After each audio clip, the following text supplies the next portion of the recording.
A Ilíada, por Homero, tradução de Frederico Lourenço, canto 4. Os deuses sentados ao lado de Zeus reuniam-se em concílio. No chão de ouro, entre eles, a excelsa Hebe vertia o néctar. Brindavam-se uns aos outros com as taças douradas, ao mesmo tempo que observavam a cidade dos troianos. De imediato tentou o Crônida provocar Hera, com palavras mordazes, assim dizendo com malícia: duas são as deusas que Menelau tem como auxiliadora, Hera a Argiva e Atena a Alaucomeneia. Mas elas estão aqui sentadas à distância e deliciadas, a observar, ao passo que Afrodite, deusa dos sorrisos, está sempre ao lado do outro, protegendo-o do destino. Mesmo agora o salvou quando ele pensava morrer. A vitória coube sem dúvida a Menelau, dileto de Ares. Mas pensemos agora como serão essas coisas. Se de novo agitaremos a guerra maligna e o fragor tremendo da refrega, ou se estabeleceremos a amizade entre as duas partes. Se tal coisa fosse agradável ou aprazível para todos, poderia permanecer habitada a cidade de Príamo, e de novo Menelau levaria para casa Helena, a Argiva. Assim falou, por seu lado sussurraram Atena e Hera, sentadas uma ao lado da outra a planejar desgraças para os troianos. Atena manteve-se em silêncio, embora furibunda contra Zeus pai, dominada por uma raiva selvagem. Porém Hera não conteve a ira no peito e declarou: Crônida terribilíssimo, que palavra fostes tu dizer? Como queres tu tornar estéril e vão o meu esforço, o muito suor que suei, os meus cavalos exaustos quando chamava o povo para trazer desgraça a Príamo e seus filhos? Faz como entenderes, nós os outros deuses não te louvaremos. Encolerizado lhe respondeu Zeus, que comanda as nuvens: Deusa surpreendente, será que Príamo e seus filhos te fizeram tantos males que incessantemente planejas arrasar a cidadela bem construída de Ílion? Se pudesses entrar dentro das portas e das altas muralhas para devorares Príamo e seus filhos em carne crua, ainda assim como os outros troianos, talvez apaziguasses a ira. Faz como tu quiseres, mas que no futuro esse conflito não venha a ser a causa de discórdia entre ti e mim. E outra coisa te direi, tu guarda no teu coração. Quando pela minha parte eu quiser destruir uma das tuas cidades onde habitam homens que te são caros, não procures reter a minha cólera, mas deixa-me atuar.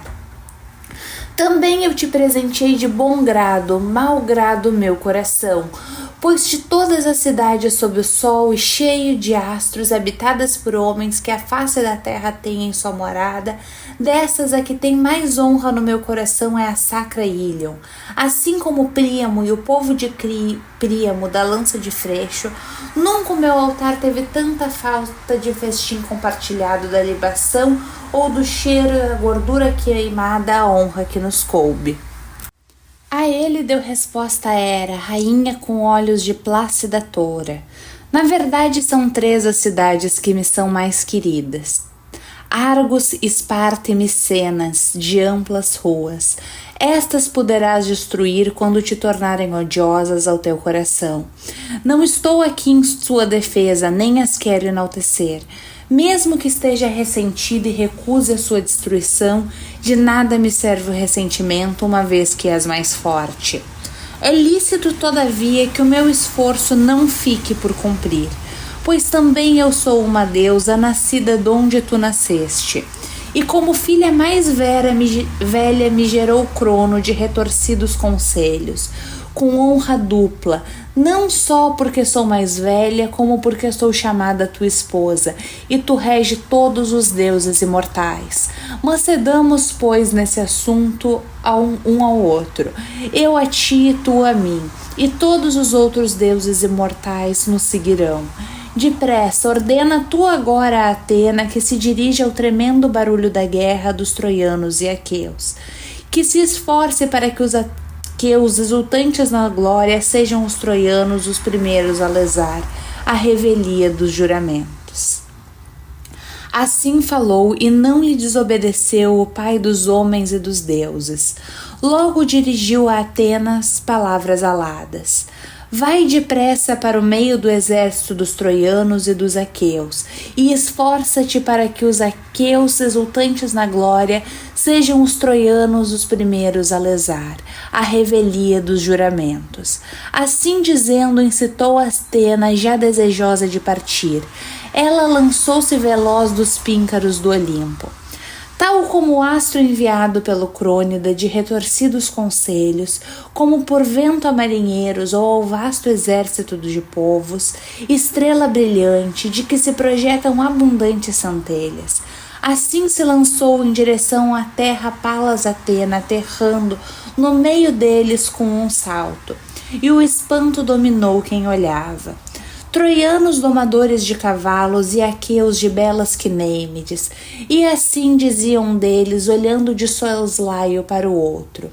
Virá de novo a guerra maligna e o fragor tremendo da refrega, ou então entre ambas as partes estabelece Zeus a amizade, ele que dispensa a guerra aos homens. Desse modo falavam um dos aqueus ou dos troianos. Porém Atena entrou pelo meio dos troianos, assemelhando-se a um homem, a Laódoco, filho de Antenor, forte lanceiro. Pôs-se à procura de Pândaro, igual dos deuses, até o encontrar, e encontrou o forte e irrepreensível filho de Licaon ali em pé. Em torno dele estavam as possantes fileiras de combate das tropas, portadoras de escudo, que o seguiam desde as correntes de Ezepo. Postando-se junto dele, dirigiu-lhe as palavras aladas. Quererás tu seguir o meu conselho, ó fogoso filho de Licaon? Ousarias então disparar uma célere flecha contra Menelau, assim obtendo favor e glória entre todos os troianos, principalmente dentre todos do rei Alexandre? Dele receberias de certo um primeiro lugar, dons resplandecentes. Se ele visse o belicoso Menelau, filho de Atreu, atingido por tua seta e disposto em cima da pílula dolorosa. Dispara, pois, uma seta contra o glorioso Menelau e promete a Apolo Liceu, do arco glorioso, que lhe oferecerás a famosa hecatombe dos primeiros cordeiros, nascidos quando regressares para casa, a sacra cidade de Zeleia. Assim falou Atena, persuadindo o tino aquele desatinado. Logo tirou Pândaro o arco bem polido do chifre de um bode selvagem, que outrora ele próprio atingira debaixo do peito, depois de esperar que saísse da rocha, ferindo-o no peito, de tal modo que o bode caiu para trás, num recesso da rocha. Os chifres nasciam-lhe da cabeça com uns 16 pés de comprimento, e o artífice de chifres ajustara-os bem, alisando tudo com cuidado e adornando a ponta com ouro. Foi esse arco que ele retesou depois de ter apoiado bem no chão, e os valentes companheiros seguraram diante dele os escudos. Não fossem levantar-se os filhos belicosos dos aqueus, antes de ter sido atingido o belicoso Menelau, filho de Atreu. Abriu então o tampo da aljava e de lá tirou uma seta que não fora ainda disparada. Aladas, baluarte de negras dores, e rapidamente ajustou a corda à flecha amarga, prometendo a Apolo Liceu de arco glorioso que lhe ofereceria uma famosa hecatombe dos primeiros cordeiros nascidos quando regressasse a casa, à sacra cidade de Zeleia. Em simultâneo, puxou os entalhes da seta e da corda bovina, aproximou a corda do peito e do arco à ponta de ferro. Depois que esticou o grande arco em movimento circular, ressoou o arco, vibrou alto a corda e apressou-se rápida a flecha aguda, desejosa de voar por entre a multidão. Mas de ti, ó Menelau, não se esqueceram os imortais deuses. Bem-aventurados antes de mais a filha de Zeus, que conduzes as hostes, que se postou junto de ti e desviou a flecha pontiaguda. Desviou-a da pele, do mesmo modo que uma mãe afasta uma mosca do filho deitado sob o efeito do sono suave. Ela própria guiou a seta até o ponto de onde as douradas pregueiras do cinto e o colete duplo se sobrepunham. Embateu contra o fecho do cinto a seta amarga e, atravessando depois o cinto de adornos variegados, penetrou o colete ricamente trabalhado e o saio que ele vestia, como proteção para o corpo e barreira contra os dardos, o qual mais que tudo protegia. Também através dele penetrou, desse modo feriu a seta a parte de fora da carne, e logo jorrou da ferida o negro sangue. Tal como quando uma mulher tinge de púrpura o marfim, mulher da Meônia ou da Cária, para adornar o bocete dos cavalos, e jaz na câmara de tesouros, e muitos são os cavaleiros que desejam levá-lo, mas ali permanece como adorno do rei, adereço com o qual tanto o cavaleiro como o cavalo se glorificam. Do mesmo modo, ó Menelau, se te tingiram as coxas de sangue, as tuas lindas coxas, as pernas e os belos tornozelos por baixo. Estremeceu em seguida Agamenon, soberano dos homens, quando se apercebeu do negro sangue a jorrar da ferida. Estremeceu também o próprio Menelau, dileto de Ares, mas quando viu que estava de fora o Atílio e as barbas, de novo se lhe animou a coragem no peito. Com um profundo gemido lhes falou o poderoso Agamenon, segurando a mão de Menelau, e gemeram também os companheiros. Querido irmão, foi para morreres que sacrificamos com juramentos, quando colocou-te para combateres só à frente de aqueus e troianos, visto que desses modos troianos te atingiram, calcando os leais juramentos. Mas não é vão o juramento, nem o sangue dos carneiros, nem as libações e apertos de mãos em que nós confiamos. Mesmo que em seguida não outorgue o cumprimento ao Olímpio, mais tarde outorgá-lo-á, a grande será a expiação deles, com as próprias cabeças, com as das mulheres e dos filhos. Pois isto eu bem sei no espírito e no coração. Virá o dia em que será destruída a sacra Ílion, assim como Príamo e o povo de Príamo da lança de Freixo. E Zeus, o excesso filho de Crono, que no éter habita, agitará sobre eles todos a escura égide em retaliação por esse dolo. Não ficarão essas coisas sem cumprimento, mas terei por tua causa uma dor terrível, ó Menelau. Se morreres preenchendo o destino da tua vida, eu regressaria frustrado a sedenta a Argos, pois logo em seguida se lembrarão os aqueus da terra pátria, e assim a Príamo e aos troianos deixaríamos a soberba. Helena, a argiva, e os teus ossos se decomporão aos jazeres na terra de Troia, sem teres cumprido a tarefa. E algum dos arrogantes troianos assim diria ao saltar para cima do túmulo do glorioso Menelau: quem dera do mesmo modo contra todos Agamenon cumprissem sua ira, tal como agora conduziu para cá o exército dos aqueus e logo partiu para casa, para a amada terra pátria, com as naus vazias, tendo aqui deixado o nobre Menelau. Assim falará alguém, e que então me engula a vasta terra. Encorajando, lhe dirigiu a palavra o loiro Menelau: anima-te, não assustes a hoste dos aqueus.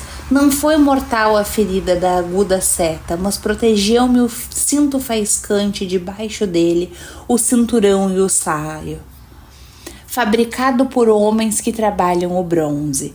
Respondendo-lhe assim, falou o poderoso Agamenon: quem dera que assim seja, ó caro Menelau, mas o médico examinará a ferida e nela porá fármacos para acalmar as negras dores. Falou e, dirigindo a palavra a Talbítio, o divino arauto: Taltíbio, chama aqui o mais depressa possível Macaon, filho de Asclépio, o médico irrepreensível, para que veja o famoso Menelau, filho do Atreu, a quem atingiu com a seta certo homem, bom conhecedor do arco, troiano ou lício, ficando ele com a glória e nós com o sofrimento. Assim falou, e o arauto, tendo ouvido, não lhe desobedeceu. Foi por entre o povo dos aqueus, vestido de bronze, à procura do herói Macaon. Viu-o em pé, em torno dele estavam as possantes fileiras de combate de tropas portadoras de escudo, que o seguiam de Trica, apacentadora de cavalos. Postando-se junto dele, dirigiu-lhe as palavras aladas. Levanta-te, ó filho de Asclépio, chama-te o poderoso Agamenon para veres Menelau, o belicoso comandante dos aqueus, a quem atingiu com a seta certo homem, bom conhecedor do arco, troiano Ulício, ficando ele com a glória e nós com o sofrimento. Assim falou, incitando-lhe no peito o coração. Foram por entre a turba do vasto exército dos aqueus, mas quando chegaram onde estava o loiro Menelau, ferido, em torno dele, reunidos em círculos, os mais nobres, no meio deles estacou o homem semelhante aos deuses. E logo do fecho do cinto arrancou a flecha, da qual, ao ser arrancada, se quebraram as barbas pontiagudas. Desapertou o cinto faiscante e o cinturão por baixo, e o saio fabricado por homens que trabalham o bronze. Porém, quando viu a ferida onde embatera a seta aguda, chupou dela o sangue e, bom conhecedor, nela pôs fármacos apaziguadores, que Quirón benevolente oferecera a seu pai. Enquanto se ocupavam de Menelau, excelente em auxílio, avançavam as fileiras de troianos portadores de escudos, e os aqueus vestiram de novo as armas, lembrados da peleja. Então não terias visto a descansar o divino Agamenon, nem a esquivar-se, nem privado da vontade de combater, mas apressando-se para a luta glorificadora de homens.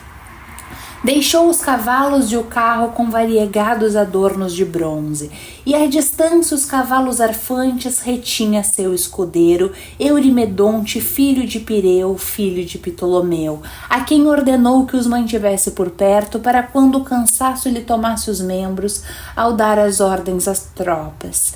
Mas ele próprio percorreu a pé as fileiras de homens e aqueles dentre os dânaos de velozes poldros que ele visse apressados junto dessas palavras para o encorajar com as palavras. Argui-vos, nada percais da vossa coragem furiosa, pois de mentiras não será auxiliador Zeus Pai. Aqueles que primeiro agridem a revelia dos juramentos, desses comerão de certos abutres as ternas carnes. Pela nossa parte, levaremos as esposas deles e as crianças, pequenas nas naus, quando tomarmos a cidadela. A quem ele visse esquivando-se da guerra odiosa, a esse ele repreendia com as palavras furiosas. Argui-vos, fanfarrões, vergonhosos são, não tendes respeito? Por que assim ficais de pé, atarantados como gamos, que após terem percorrido uma grande planície se cansam e ali ficam estacados, sem qualquer força no espírito? É assim que vós estáis, atarantados e não combateis. Será que estáis à espera de que se aproximem troianos das naus de belas proas junto à orla do mar cinzento, para verdes se sobre vós estende a mão o filho de Crono? Com tais comandos percorri as fileiras de homens, e ao percorrer a turba de homens chegou aos cretenses, que vestiam as armas em volta do fogoso Idomeneu. Idomeneu estava na linha de frente, semelhante a um javali na sua força.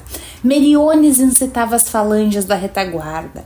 Ao vê-lo se regozijou Agamenon, soberano dos homens, e logo entorpelou Idomeneu com palavras suaves. Idomeneu, honro-te acima dos outros dânaos dos poldros velozes, tanto na guerra como em tarefas de outra ordem. E no festim, quando o vinho frisante dos anciãos, os mais nobres dos árgivos misturam na cratera. Pois embora os outros aqueus de longos cabelos bebam a porção que lhes compete, cheia está sempre a tua taça, tal como a minha, para beberes sempre que te pedir o coração. Vai, pois, para a guerra como o homem que antes afirmava ser. A ele deu resposta então Idomeneu, condutor dos cretenses. Átrida, serei certamente para ti um fiel companheiro, tal como primeiro fiz a promessa e dei a garantia. Mas vai agora incitar os outros aqueus de longos cabelos, para que combatamos rapidamente, visto que os troianos invalidaram os juramentos e doravante terão a morte e o destino, porque agrediram primeiro a revelia dos juramentos. Assim falou, e o Átrida passou à frente com regozijo no coração. E ao perceber a turba de homens, chegou junto dos dois ajantes, que vestiam as armas no meio de uma nuvem de infantaria. Tal como da sua atalaia, o homem cabreiro vê uma nuvem avançando por cima do mar, impelida pelo sopro de Zéfiro, e na distância que se encontra lhe parece a nuvem mais negra que betume ao avançar por cima do mar, trazendo um grande vendaval, e treme ao vê-la e conduz o rebanho para dentro de uma gruta. Assim, junto dos dois ajantes se moviam os densos batalhões de mancebos criados por Zeus para a guerra furiosa. Batalhões negros de que se espetavam escudos e lanças, e regozijou-se ao vê-los poderoso Agamenon, e falando-lhes proferiu palavras aladas. Ó ajantes, comandantes dos aqueus vestidos de bronze, a vós não dou ordens, pois tal não me ficaria bem. Vós mesmos incitarei as vossas tropas a lutar com afinco. Quem dera, ó Zeus, Pai, ó Atena, ó Apolo, que no peito de todos houvesse corações como os vossos. Rapidamente se vergaria a cidade de Príamo soberano, e pelas nossas mãos seria tomada e saqueada.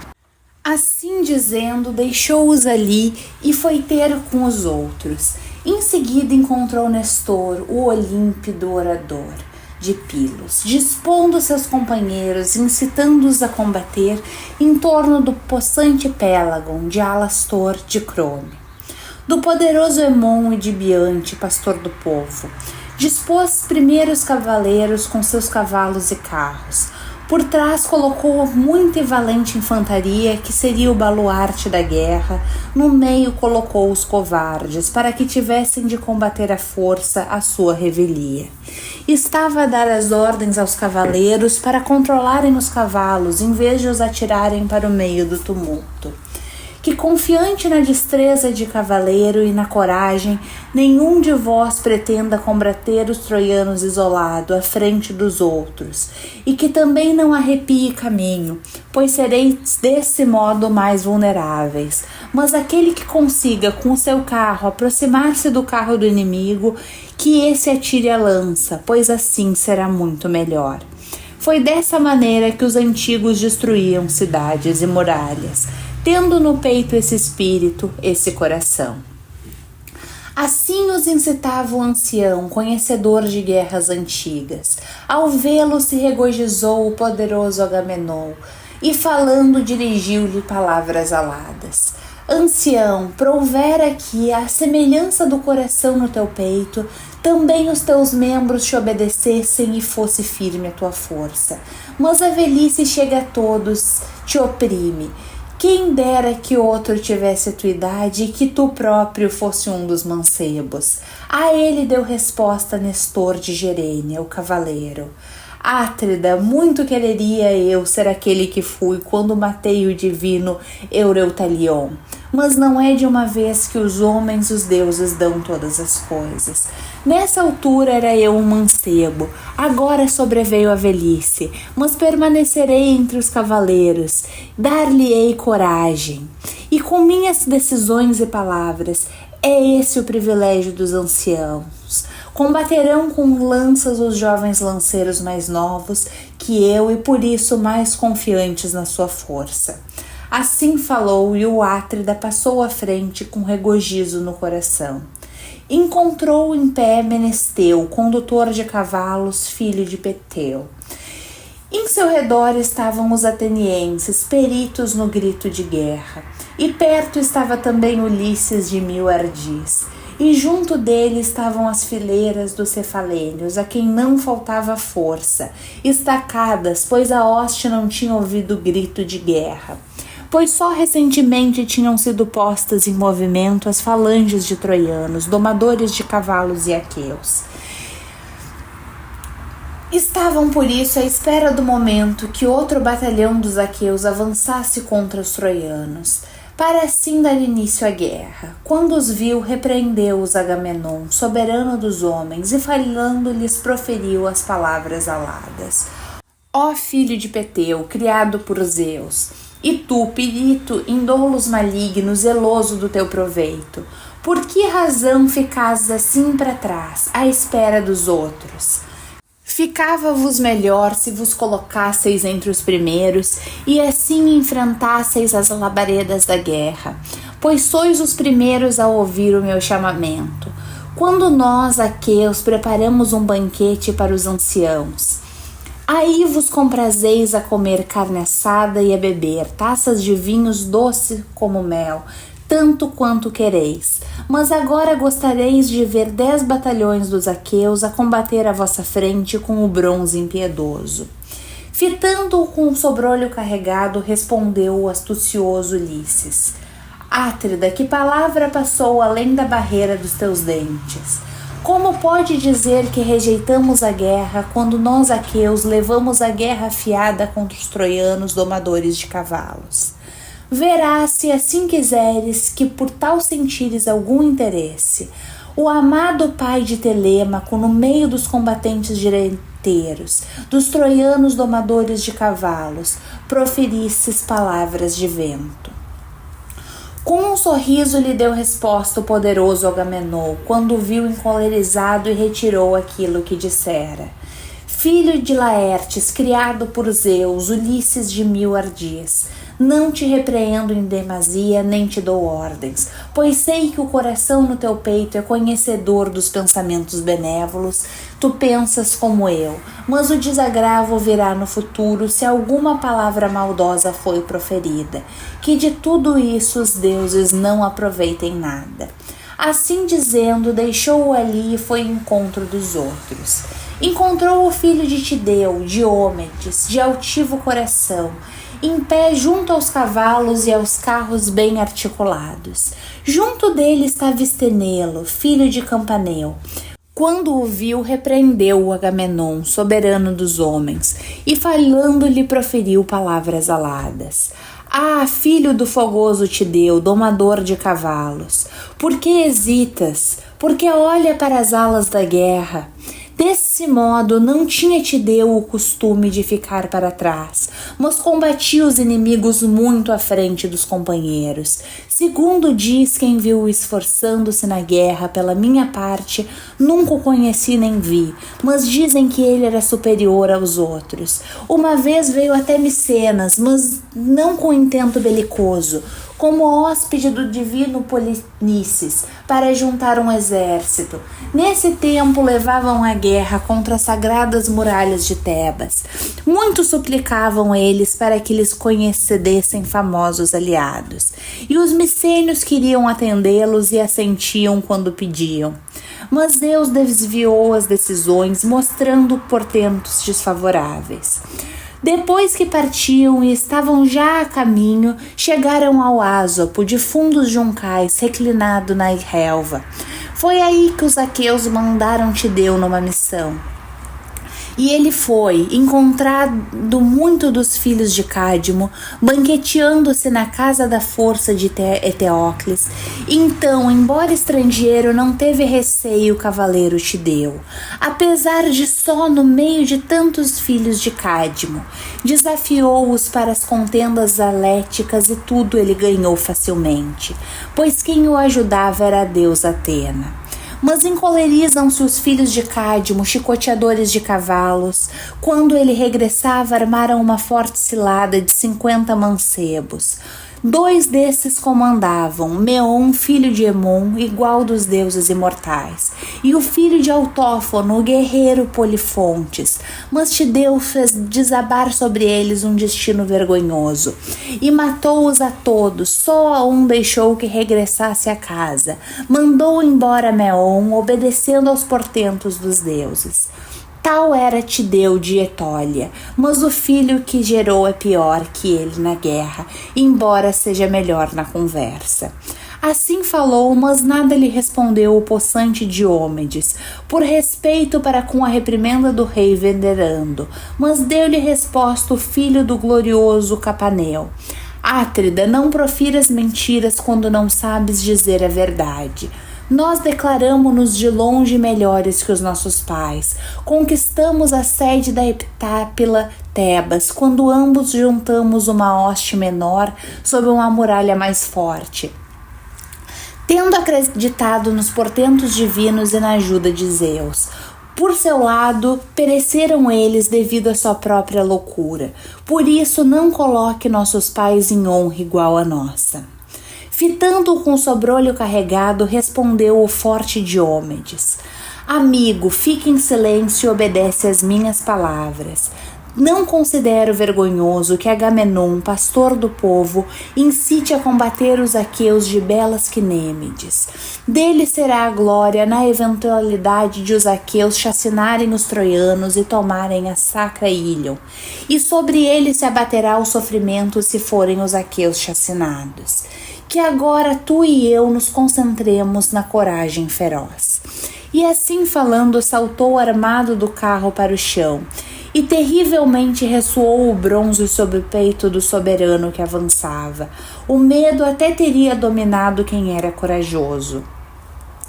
Tal como na praia de muitos ecos, as ondas do mar são impelidas em rápida sucessão pelo sopro de Zéfiro, que surge primeiro. A crista no mar alto, mas depois ao rebentar contra a terra firme, emite um enorme branido e em torno dos promontórios incha e se levanta, cuspindo no ar a espuma salgada. Assim avançavam em rápida sucessão as falanges dos Dânaos. Para a guerra incessante, cada um dos comandantes dava ordens aos seus soldados, mas os outros marchavam em silêncio. Nem terias te apercebido de que toda aquela tropa pensava tinha voz no peito, pois todos se calavam, com medo dos comandantes. Em torno de todos reluziam as armas embutidas, com as quais avançavam vestidos. Quanto aos troianos, tal como as ovelhas de um homem rico, esperavam em número incontável pela ordenha do alvo leite, balindo sem cessar, porque ouvem as vozes dos cordeiros. Assim se elevou o clamor dos troianos pelo vasto exército. É que não tinham todos a mesma fala nem a mesma língua, mas as línguas estavam misturadas, pois eram povos de muitas terras. Aos troianos incitava Ares, aos aqueus Atenas de olhos esverdeados. Assim como o terror, o medo e a discórdia, sempre furibunda, irmã e amiga de Ares, matador de homens. Ela que primeiro levanta um pouco a cabeça, mas depois fixa a cabeça no céu, enquanto caminha sobre a terra. Foi ela que atirou para o meio deles o conflito que chega a todos.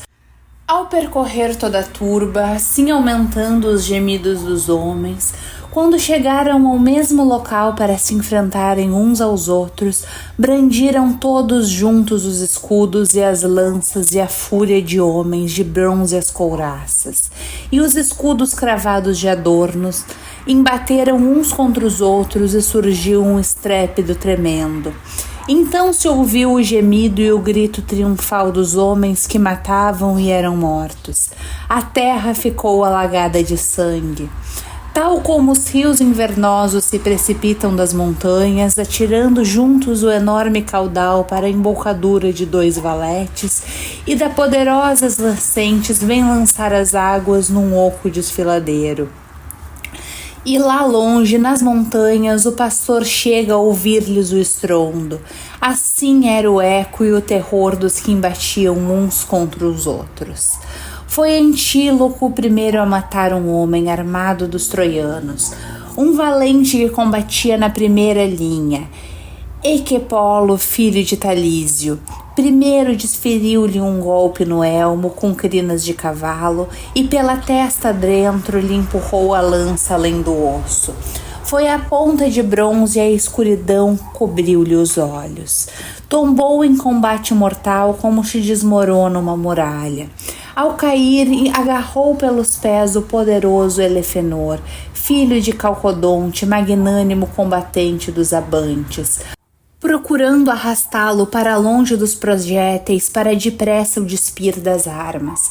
Mas foi curta a duração do seu esforço, pois enquanto arrastava o cadáver o avistou o magnânimo Agenor, e nas costelas que deixara exposta, descoberto do escudo, o feriu com um golpe da bronze lança, deslaçando-lhe os membros. Assim o deixou o sopro vital e sobre seu corpo começou a luta, penosa de troianos e aqueus. Como lobos se atiravam entre eles, uns aos outros, e cada homem por outro homem era derrubado. Então atingiu Ajax, filho de Telamon, o filho de Antemion, o florescente Simoésio, ainda solteiro, que outrora a mãe dera luz, junto às correntes de Simoente, quando descia do Ida. Pois aí se dirigia com os pais para ver os rebanhos. Por essa razão lhe puseram o nome de Simoésio, mas aos pais não resistiu o que gastaram ao criá-lo, pois breve foi a sua vida. Subjugado como foi pela lança do magnânimo Ajax. Enquanto avançava entre os primeiros, foi atingido no peito. Junto ao mamilo direito, completamente lhe trespassou o ombro a lança de bronze. No chão caiu como álamo, que cresceu nas terras baixas de uma grande pradaria, liso, mas com ramos viçosos na parte de cima. Álamo que com o ferro fulgente o homem fazedor de carros cortou para com ele fabricar um lindíssimo carro, e que deixou secar jazente na ribeira de um rio. Desse modo Ajax, criado por Zeus, matou Simoésio, filho de Antemion, e no meio da confusão contra ele atirou Antífo da coraça faiscante, filho de Príamo, a lança pontiaguda, mas não lhe acertou, atingindo antes na virilha de Leuco, valente companheiro de Ulisses, que arrastava um cadáver. Tombou em cima dele, largando a mão do cadáver. Pela morte dele, muito se encolerizou Ulisses, que avançou através da linha de frente, armado de bronze faiscante. Posicionou-se perto e arremessou a lança reluzente, olhando em redor. Os troianos recuaram perante o arremesso do guerreiro, e não foi em vão que lançou, mas atingiu o filho ilegítimo de Príamo, Democonte, que viera de Ábido, dos estábulos de rápidas équas. Foi ele que Ulisses, irado por causa do companheiro, atingiu na têmpora com a lança, cuja ponta de bronze penetrou através da outra têmpora. A escuridão cobriu-lhe os olhos, caiu com um estrondo e as armas ressoaram em torno dele. Cederam terreno os combatentes dianteiros e o glorioso Heitor. Os argivos elevaram um grande grito, recolheram os cadáveres e investiram em frente. Indignou-se Apolo, que observava, a partir do Pérgamo, e assim gritou aos troianos: Levantai-vos, ó troianos domadores de cavalos! Não cedais na peleja aos argivos, pois sua pele não é de pedra nem de ferro quando é ferida pelo bronze que rasga a carne. E Aquiles, filho de Tétis, das belas tranças, não está combatendo, mas encontra-se junto às naus, remoendo cólera no coração. Assim gritou da cidade o Deus terrível, porém aos aqueus incitava a filha de Zeus, a gloriosíssima Tritogênia, que avançava pelo meio da turba quando os via desistir. Então Diores, filho de Amarinceu, foi acorrentado pelo destino, foi atingido na perna direita junto ao calcanhar por uma pedra lacerante. Fora o comandante dos Trácios que atirara. Piro, filho de Ímbaros, que até ali viera doendo, tanto os nervos como os ossos a pedra impiedosa esmagou. Ele caiu para trás no pó enquanto estendia ambas as mãos aos queridos companheiros. A vida saía-lhe pela boca. Mas quem o atingira, Piro, veio correndo e despediu-lhe um golpe junto ao umbigo. Logo todas as vísceras se entornaram no chão e a escuridão cobriu-lhe os olhos. Porém, a Piro que recuava atingiu com a lança Toas de Etólia. no peito acima do mamilo. O bronze fixou-se em seus pulmões. Aproximou-se então Thoas, que longo lhe arrancou do peito a lança possante e, desembainhando a espada afiada, desferiu-lhe um golpe no estômago, assim tirando-lhe a vida. Mas não o despiu das suas armas, pois em volta deles estavam os companheiros trácios, com o cabelo no alto da cabeça, segurando nas mãos as lanças compridas, embora fosse alto, potente e soberbo, repeliram-no e ele teve de ceder e recuar. Desse modo estavam ambos, lado a lado, estatelados no chão dos trácios, um e epéios vestidos de bronze, outro os comandantes. Em torno deles jaziam mortos muitos outros. Nesse momento já ninguém entraria de ânimo leve no combate. Ninguém, sem ter sido atingido ou ferido pelo bronze afiado, circulasse ali pelo meio e fosse levado pela mão por Palas Atenas, por ela protegido do arremesso de projéteis, pois naquele dia jazeram muitos troianos e aqueus, uns aos lados dos outros, com o rosto virado para o chão. Fim do canto 4. Volto assim que possível com o canto 5.